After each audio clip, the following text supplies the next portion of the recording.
So welcome to this Photoshop tutorial on automating workflow in Photoshop. So we're going to look at this in two parts. This first part is mainly going to be dealing with setting it up to make the automated workflow. So we're going to be adding contrast in such a way that it's easy to automate it. So we're not going to be making any customized changes to the image, but just general changes to the image with the levels and curves in order to add more contrast and more pop to the image, and then you'll be able to use that method to create an action from and then create a droplet from, which we'll do in the second part of the video.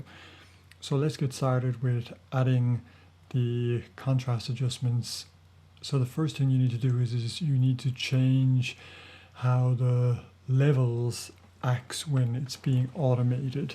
So first thing we have to do then is just go up here to the adjustment layer panel, or you can go to the layer menu and go to new adjustment layer, and we just call this levels 1 at the moment. We're not going to do anything with this per se, we're just going to change how this auto feature works. And to do that you need to select how the auto options behave. So here you have auto options, and you can see here it has enhance brightness contrast, find dark light colors, enhance per channel contrast, and enhance monochromatic contrast. So the one that we really want is this one, enhance the monochromatic contrast, because that will not change the colors of the image. It shouldn't affect the color, just the brightness and darkness, and that's all we want to do. So I'm going to select that.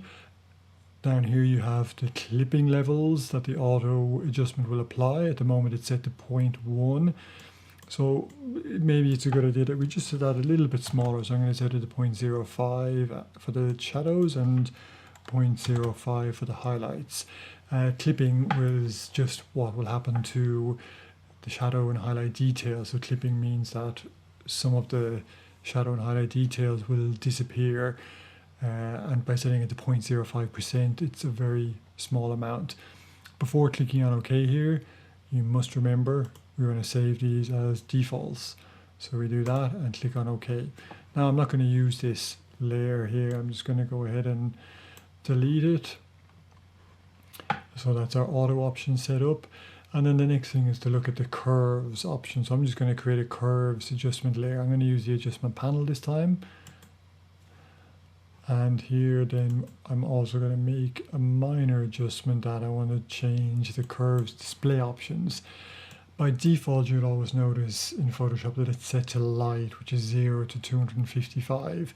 And because I come from a printing background, I work part-time as a fine art photography printer, and normally when we're looking at images and thinking about how they're going to look in print, it's much easier to deal in percentages, and in pigment and ink, so find that much more helpful in terms of how the curve looks.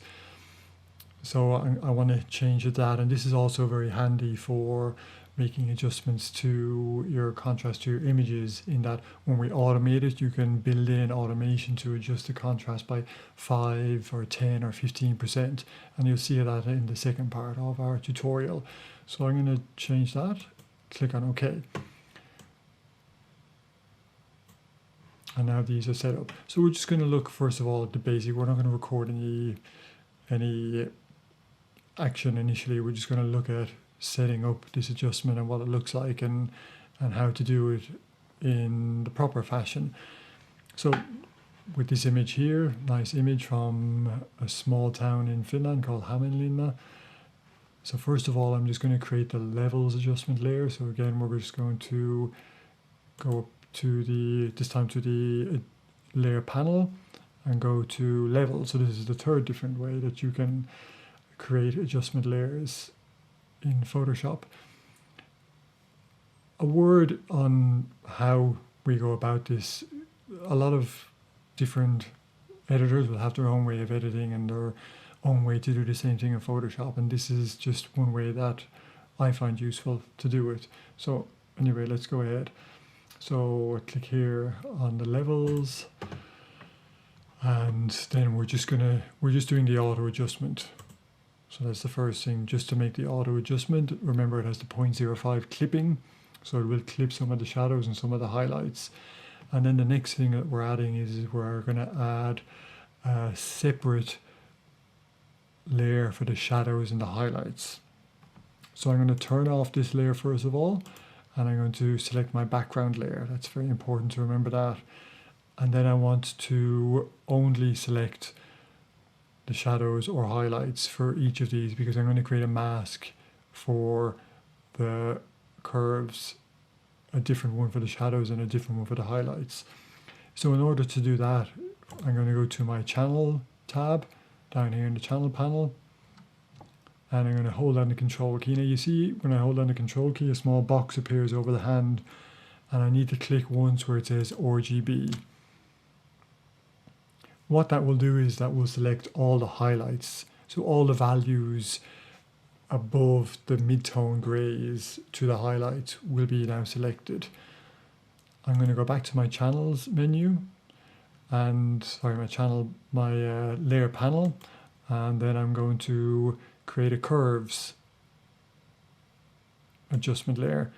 And when I create that, it will automatically create a mask from the selected area. So you see that there now in the mask, which is sitting next to the layer, and the two of them are linked together.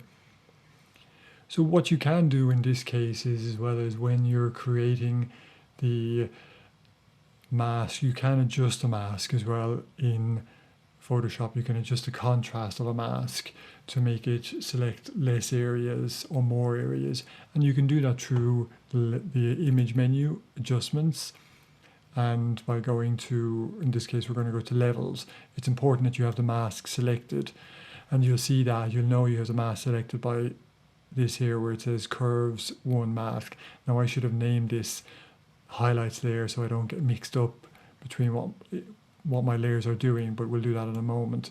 So if I start moving the slider here, if you keep an eye on the mask here, you'll see it starts getting darker. So that by getting darker, that means it's going to be masking out more of the adjustment, so less of the adjustment will be applied to the image. So we want it to be only subtle. We can increase this. So I'm going to change this to about 75. And of course, it's not for this particular image. That's just a general adjustment. It's the area of the highlights I wanted to affect when I will be adjusting an image. So now what we want to do is we need to create a shadows out of that. So I'm going to click on this and just call it highlights. And I'm going to create a copy of this. And I'm just going to do that by clicking and dragging it to the new layer icon. And now I create a highlights copy. And we're going to call that shadows. And we're going to invert the mask. And you can do that by either doing Control-I or just going up to Image, Adjustments, and Invert. So now I have a mask for the shadows. So we have a curves layer that will affect both.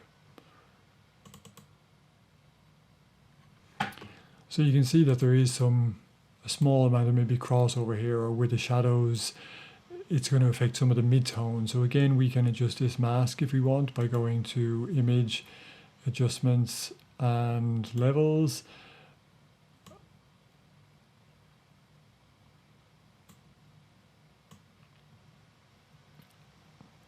And just change it so it won't affect so much of the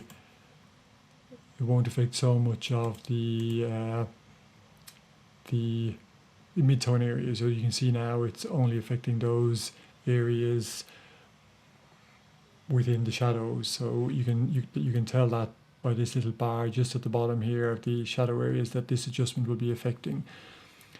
In order to make the adjustment, then I'm going to click on a midpoint here, so the 50-50 point.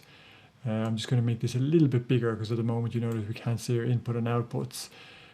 So input should also be 50.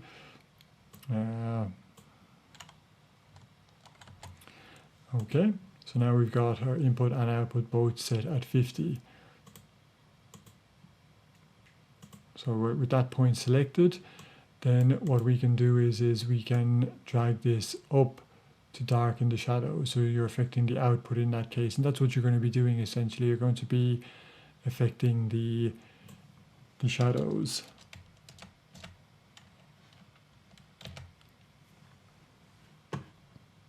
And then the same for the highlights. We create a little midpoint by clicking here, because that input should be 50, and then the output we can drop it down, so we're going to be lightening the highlight, so just to create a little contrast in the image. And we're going to be turning our levels layer back on. So you can see we've got these 3 layers created. Now I want to add these all to a group. That can be done by going to the layer menu, group layers, or Control G. Just make sure you have the layer selected first. So the layers are in a group now, and of course it's good practice to give that group a name. So I'm just going to call it contrast.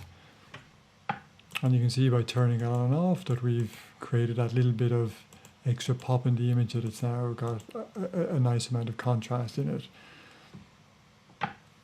So that's the basic adjustment that we'll be using to automate the workflow in Photoshop. So join me in part 2, where we'll start with the same adjustment, but we'll be using an action to record our steps that we make in order to automate our workflow. And thank you for watching.